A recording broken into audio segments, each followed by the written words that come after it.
Cinema అంటే కేవలం కథలు కాదు, సిల్వర్ స్క్రీన్ వెనుక ఉన్న వేలాది మంది శ్రమ. ప్రతి ఫ్రేమ్ వెనుక ఓ కార్మికుని చెమట దాగి ఉంది. సినీ నటుల దగ్గర నుంచి క్యారెక్టర్ ఆర్టిస్టుల వరకు అందరూ డబ్బుల కోసం యాక్టింగ్ చేసేవారే. కూలీలుగా వేలాది మంది కార్మికుల రూపంలో పనిచేస్తుంటారు. Lighting, camera, sets, costumes, food, transport ఇవన్నీ కలిస్తేనే మూవీ. ఇప్పుడు అదే కార్మికుడు వేదనలో ఉన్నారు. 3 ఏళ్లుగా వేతనాల పెంపు కోసం ఎదురు చూస్తున్నారు. విధిలేని పరిస్థితుల్లో పోరాటానికి సిద్ధమయ్యారు. ఇంతకీ సినీ కార్మికుల కష్టాలేంటి? వారి డిమాండ్స్ ఎంతవరకు సమంజసం? నిర్మాతలు ఎందుకు నో చెబుతున్నారు? వేతనాల వెనక వేదనేంటో ఇప్పుడు చూద్దాం.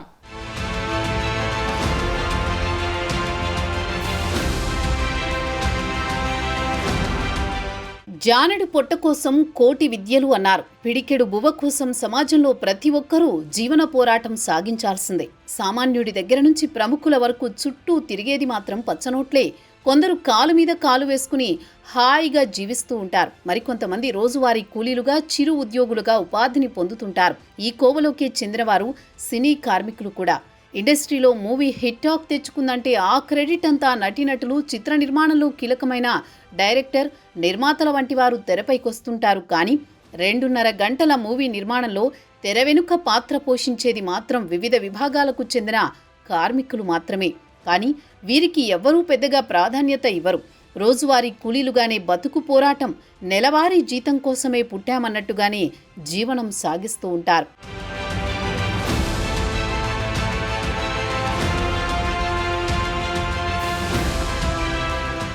సినీ కార్మికులు ప్రస్తుతం వేదనలో ఉన్నారు.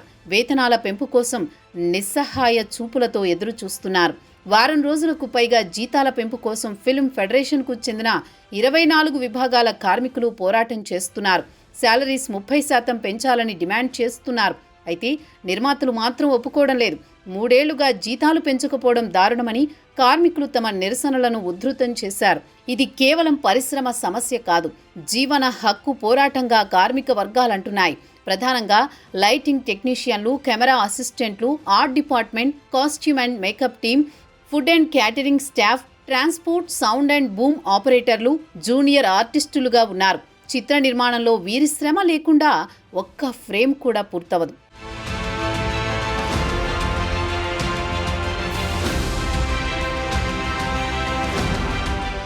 సినిమా అనేది అందని ద్రాక్ష పండు లాంటిది. అందరికీ ఆశించిన మేర అవకాశాలు రావు. కేవలం మూవీ మీద మోజులో చాలా మంది ఆ రంగం వైపు చూపులు సారిస్తూ ఉంటారు. జూనియర్ ఆర్టిస్టులతో వారి యాక్టింగ్ స్టార్ట్ అవుతుంది. నిర్వాహకులు చెప్పిన టైంకు వారంతా రావాలి. హైదరాబాద్ సిటీలో ఎక్కడో నివాసం ఉంటున్నా వారందరికీ షూటింగ్ స్పాట్కు రావాలంటే సొంతంగానే ఖర్చులు పెట్టుకోవాలి. తీరా వచ్చిన తర్వాత ఎప్పుడు సీన్స్ ముగుస్తాయో చెప్పలేం. బ్యాక్గ్రౌండ్లో పనిచేసే చిన్న చిన్న ఆర్టిస్టులు రోజుకు కేవలం 100లతోనే సరిపెట్టుకోవాలి. ఇతరత్రా ఖర్చులంతా వారిదే. అంటే డ్యూటీ అయిన తర్వాత మిగిలేది కేవలం 500 లోపే. ఆ డబ్బులు కూడా వారానికో లేదా నెలకొకసారో ఇచ్చే నిర్మాతలు లేకపోలేదు. మిగిలిన డిపార్ట్మెంట్ల కార్మికులకు కూడా సేమ్ తిప్పలు తప్పవు.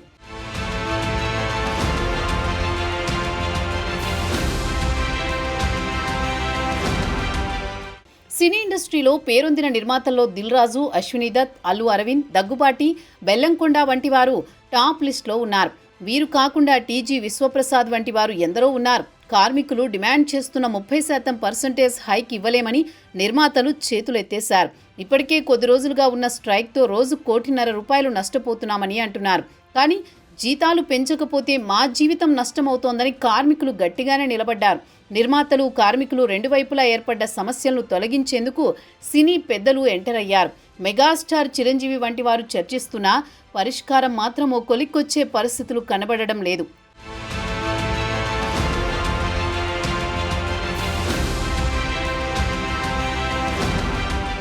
సినిమా అనేది రంగుల ప్రపంచం. అందులో నటించే వారి దగ్గర నుంచి కార్మికుల వరకు ఎంతో ప్రభావితం చేస్తుంది. షూటింగ్ అనేది ఆఫీసు టైంలా ఉండదు. ఉదయం 6 గంటల నుంచి రాత్రి 10 గంటల వరకు వేచి ఉండాలి. ఎండ, వాన ఏదైనా సరే వీరి పని మాత్రం ఆగదు.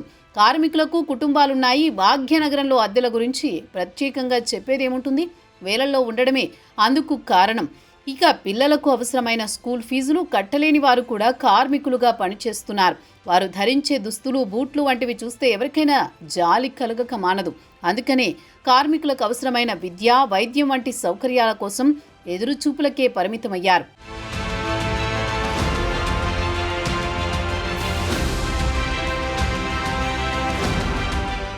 ఓ మూవీ హిట్ అయిందంటే క్రెడిట్ అంతా హీరోలు, ప్రొడ్యూసర్స్, డైరెక్టర్స్దే కీలకంగా ఉంటుంది. ప్రమోషన్స్ దగ్గర నుంచి రిలీజ్ వరకు నానా హంగామా చేస్తూ ఉంటారు. ఇందుకోసం కోట్ల రూపాయలు ఖర్చు చేస్తూ ఉంటారు. మా మూవీ బడ్జెట్ 100 కోట్లంటూ తెగ వైరల్ చేస్తూ ఉంటారు. ప్రభుత్వాలు సైతం పెద్ద సినిమాల పేరుతో టికెట్ల రేట్లు కూడా పెంచుకునేలా నిర్ణయాలు తీసుకుంటుంటాయి. ఇటీవల తెలుగునాట హిట్ బొమ్మలు చాలానే ఉన్నాయి. బాక్సాఫీసును షేక్ చేసిన మూవీస్ కూడా ఉన్నాయి. నటీనటుల పారితోషికాలపై పుంకాలుగా వార్తలొచ్చాయి. పెద్ద పెద్ద నిర్మాణ సంస్థలపై ఆదాయ పన్ను శాఖలు కూడా దాడులు చేసేంతగా పరిస్థితులు ఏర్పడ్డాయి. అంటే కోట్లలో డబ్బులు ఆదాయం రూపంలో రావడమే అందుకు కారణం.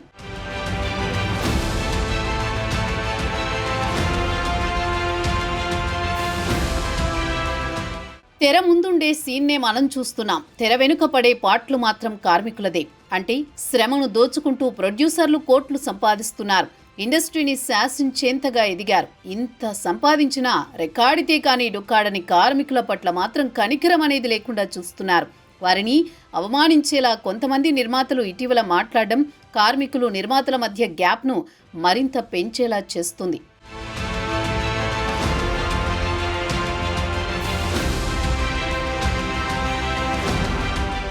ప్రతి సమస్యకు పరిష్కారం ఉంటుంది. రెండు వైపులా సామరస్య చర్చలే అందుకు కీలకంగా మారతాయి. కార్మికుల డిమాండ్స్ లోతైన చర్చ జరగాలి. అదే క్రమంలో చిన్న చిన్న నిర్మాతలు నష్టపోకుండా బ్యాలెన్స్ చేయాలి. అందుకు ఫిల్మ్ ఛాంబర్ నడుం బిగించాలి. ఏ విభాగంలో సమస్యలు అధికంగా ఉన్నాయో తొలుత గుర్తించాలి. చిన్న బడ్జెట్ మూవీస్ మినహాయింపులపై దృష్టి పెట్టాలి.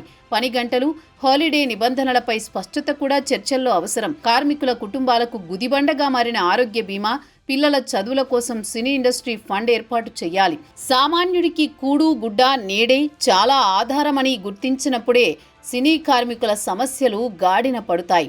మన కుటుంబం అని మాకు కూడా గుర్తుంది. మన నిర్మాతల పరిస్థితి కూడా మాకు తెలుసు కాబట్టి మేము ఎక్కడా కూడా వంతమ్మ కోరికలకు వర్చకుండా ఎవరైతే మనం అనవైతీగా అనుకుంటున్నామో ఆ 30% కూడా వన్ టైం కూడా పెంచకుండా కావాలంటే మీరు దాన్ని స్ప్రెడ్ చేసుకోండి. సంవత్సరం ఇంత అని చెప్పేసి మాకు ఇప్పుడు ఎక్కువగా పెంచి తర్వాత కావాలంటే దాన్ని స్ప్రెడ్ చేయడానికి కూడా చెప్పాము. అటువంటి ఏమి పరిగణలో తీసుకోకుండా మేము వేతనాలు పెంచుతాం, మీరు రండి అంటే మేము వెళ్ళాము. కానీ అక్కడికి వెళ్ళిన తర్వాత మొదటిగా వాళ్ళు చెప్పారు 15% పెంచుతాము, 5% పెంచుతాము, 5% పెంచుతాము అని అన్నారు. సరే, ఒక విధంగా చర్చలు ఏదో ముందుకు వస్తున్నాయి, బాగానే ఉంటున్నట్టుంది. ఇంకా మళ్ళీ మన కోరిక మాట్లాడదామని చెప్పేసి మేము కూడా ఇప్పుడు 20% ఇవ్వండి, తర్వాత 2 years తర్వాత 10% ఇవ్వండి అని చెప్పేసి మన నిర్మాతలు కూడా ఇప్పుడు భారం వేయకూడదు కాబట్టి ఇప్పుడు 20% ఇవ్వండి, తర్వాత 10% ఇవ్వండి అని చెప్పి మేము చెప్పాం. సరే, వారు మాట్లాడుకొని వస్తామని చెప్పారు. కానీ తర్వాత వారు వచ్చి ఏకంగా ఒకటే మాట చెప్పారు, మేము పెంచేది ఓన్లీ 2000 రూపాయలు, అంటే ఫస్ట్ 1500 లోపు వాళ్ళకి మాత్రమే మేము వేతనాలు పెంచుతాము, ఆ పైన వాళ్ళకి ఎవరికి పెంచము అన్నారు. అంటే ఎవరికి పెంచడం అంటే ఏ యూనియన్ పెంచడం అని చెప్పేసి దాన్ని డీటెయిల్డ్గా అన్ని యూనియన్లతో మాట్లాడాము. అన్ని యూనియన్ పేరుతో సహా 2000 లోపు ఉన్న 10 యూనియన్లు పెంచుతాం. కానీ ఆ పైన ఉన్న technician union, fighters union, dancers యూనియన్కి ఏ ఒక్క రూపాయి పెంచడం అన్నారు. అదేంటి యూనియన్ అంటే, ఫెడరేషన్ అంటే 24 యూనియన్లు ఉంటాయి, 24 యూనియన్లో 13 యూనియన్లు డైలీ వేజెస్ ఉంటాయి. వీళ్ళకి ఇట్లా ఇచ్చి వాళ్ళ ముగ్గురికి అసలు పెంచడం అనేది చాలా బాధాకరంగా ఉంది. వాళ్ళకి ఏం పెంచుతారో చెప్పండి అంటే వాళ్ళకి ఏమీ పెంచం, మీరు ఉంటే ఉండండి, చేస్తే చేయండి, లేకపోతే లేదన్నట్టుగా మాట్లాడారు. అది ఇంకా బాధాకరంగా ఉంది. మేము ఒక్కటే అనేది ఏదన్నా సరే ఛాంబర్తోనే పరిష్కారం చేసుకుందాం అనుకున్నారు అని మీరు అన్నారు, మేము అన్నాము. కాబట్టి ఆ ఛాంబర్లో పైకి మీడియా ముందు మాట్లాడింది ఒకటి, అక్కడ జరిగింది ఒకటి. కానీ ఏదన్నా సరే ఫెడరేషన్లో ఉన్న 24 యూనియన్లో 13 డైలీ వర్కర్స్ యూనియన్లో ఉన్న 3 యూనియన్లకు రూపాయి పెంచకుండా మిగతా 10 యూనియన్లు తీసుకునే యొక్క అవసరం ఇక్కడ ఎవరికీ ఉండదు. ఉంటే అందరికీ, కార్మికులందరికీ సమానంగా పెట్టాలి. కానీ అదేమన్నా ఫైటర్స్, డాన్సర్స్ కానీ టెక్నీషియన్ ఏమైనా ఎక్కువ తక్కువ ఉన్నాయి అంటే వారి తర్వాత మాట్లాడదామని కూడా చెప్పారు. వారే చెప్పారు, ఆ యూనియన్ నాయకులే. గతంలో ఏళ్ల కిందటే సొంత డబ్బుతో కార్మికుల జీవితాల్లో వెలుగులు నింపిన సినీ నటుడు డాక్టర్ ఎం ప్రభాకర్ రెడ్డిని మనం ఒకసారి గుర్తు తెచ్చుకోవాలి. నేటి మడికొండలో చిత్రపురి హౌసింగ్ కాలనీ ఏర్పాటుకు ఆయన కీలకంగా పనిచేశారు.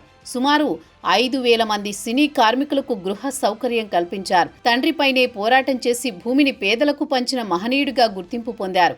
చిత్ర పరిశ్రమ అంటే యజమానులు మాత్రమే కాదు, కార్మికులు కూడా మిక్స్ అని చెప్పిన నటుడిగా చరిత్రలో నిలిచిపోయారు. ఆయన బాటలో నడిచిన వారు లేకపోలేదు. కొందరు హీరోలు కార్మికుల అవసరాలను గుర్తించి తగిన సాయం కూడా చేస్తున్నారు. అలాంటి వారిని ఆదర్శంగా తీసుకోవాల్సిన అవసరం కూడా ఎంతైనా ఉంది.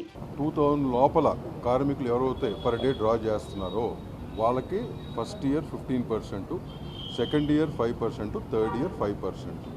ఓకేనా, వాళ్ళ దానికంటే ఎక్కువ అడిగారు. బట్ దిస్ ఇస్ వాట్ చేయగలమని చెప్పి తీర్మానం అయింది. అట్లాగే ఈ టాక్స్ మధ్యలో టాక్స్ జరుగుతుండగా 1000 రూపీస్ కంటే తక్కువ ఉన్న వాళ్ళకే, ఓకేనండి, ఇప్పుడు స్ట్రైట్ అవే 20%, సెకండ్ ఇయర్ ఉండదు, థర్డ్ ఇయర్ 5%. ఓకేనా, ఇది పోతే బడ్జెట్ పరంగా స్మాల్ ఫిల్మ్స్ ఏవైతే ఉన్నాయో అది యాస్టిస్గా పాత వేజెస్ కంటిన్యూ చేయాలనేది. ఇది మేము 4 కండిషన్స్ అడిగాము. 4 కండిషన్స్ ఒప్పుకుంటేనే ఈ ఫర్దర్గా మూవ్ అవుతుంది. ఓకేనండి, దిస్ ద క్లారిటీ. ఓకేనా, థ్యాంక్ యూ. టాలీవుడ్లో గత వారం నుంచి కొనసాగుతున్న సినీ కార్మికుల సమ్మె ఇప్పుడు కీలక మలుపు తిరిగింది. ఫిలిం ఫెడరేషన్ నాయకులు, ఫిలిం ఛాంబర్ ప్రతినిధుల మధ్య పలుమార్లు చర్చలు జరిగినప్పటికీ ఎటువంటి స్పష్టమైన పరిష్కారం దొరకకపోవడంతో ఉద్రిక్తత వాతావరణం ఏర్పడింది. ఈ నేపథ్యంలో నిర్మాత టీజీ విశ్వప్రసాద్ తీరును కార్మికులు తప్పుబడుతున్నారు. ఆయన కార్మికులకు స్కిల్ లేదని అనడమే అందుకు కారణం. నిజంగానే స్కిల్ లేకపోతే ఇంతకాలం వందల సినిమాల్లో ఎలా పనిచేస్తామనేది కార్మికుల క్వశ్చన్. గత 3 ఏళ్లుగా వేతన పెంపు లేకపోవడాన్ని ప్రధానంగా చెబుతున్నారు. ఏడాదికి కనీసం 10% పెంపు ఇవ్వాలని, ప్రస్తుతం 30% వేతన పెంపు చేస్తేనే పని తిరిగి ప్రారంభిస్తామనేది కార్మికుల డిమాండ్. ప్రస్తుతం ఈ సమ్మె కారణంగా అనేక సినిమా షూటింగ్లు పూర్తిగా నిలిచిపోయాయి. పెద్ద సినిమాలు, చిన్న బడ్జెట్ ప్రాజెక్టులు అన్నింటిపై ప్రభావం పడింది. మరోవైపు ఇటీవల కాలంలో జరిగిన చర్చల నేపథ్యంలో సినీ కార్మికులకు వేతనాల పెంపుపై తీసుకున్న నిర్మాతల నిర్ణయంపై ఫిల్మ్ ఫెడరేషన్ నాయకులు మండిపడుతున్నారు. జీతాల పెంపు అనేది కార్మికులందరికీ ఒకే రకమైన న్యాయంగా ఉండాలని కరాఖండిగా చెప్పేశారు. వ్యవహారం అటు తిరిగి ఇటు తిరిగి ప్రభుత్వం ఎంటర్ అయ్యేలా పరిస్థితులు ఏర్పడుతున్నాయి. బాక్స్ ఆఫీస్ రికార్డులు బద్దలైతే చప్పట్లు, జేబుల్లోకి కోట్లు చేరుతుంటాయి.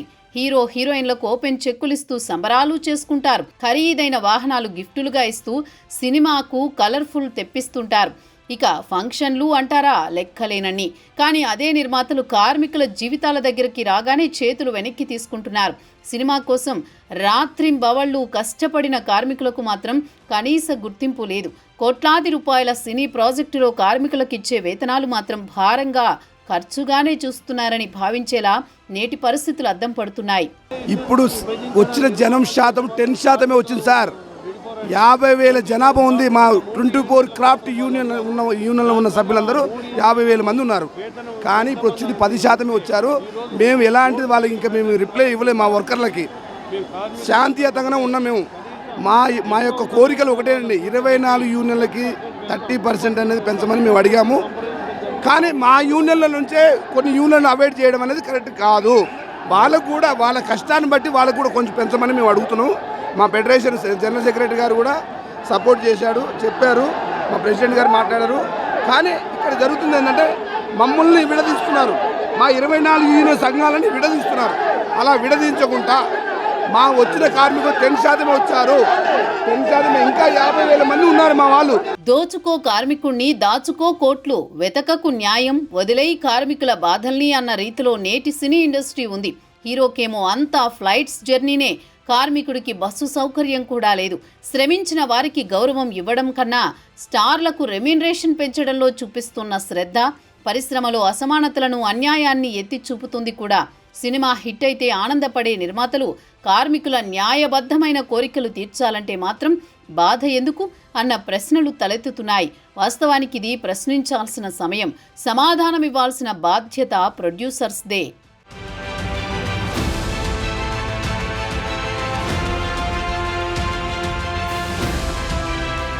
తెలుగు సినిమా వెనుక ఉన్న శ్రమకు గౌరవం ఇవ్వాలి. వేతనాల వెనుక ఉన్న వేదనను అర్థం చేసుకోవాలి. ఇది కేవలం చిత్ర పరిశ్రమ సమస్య కాదు, ప్రజాస్వామ్య విలువల సమస్య.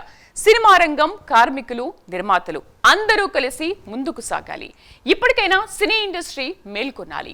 బలమైన నిర్మాతలు, బిగ్ స్టార్స్ వేతనాల వెనుక వేదనకు పరిష్కారం చూపాలి. దక్షిణాదిన పేరొందిన మూవీస్ కు హైదరాబాద్ నగరం కెరాఫ్గా మారాలి.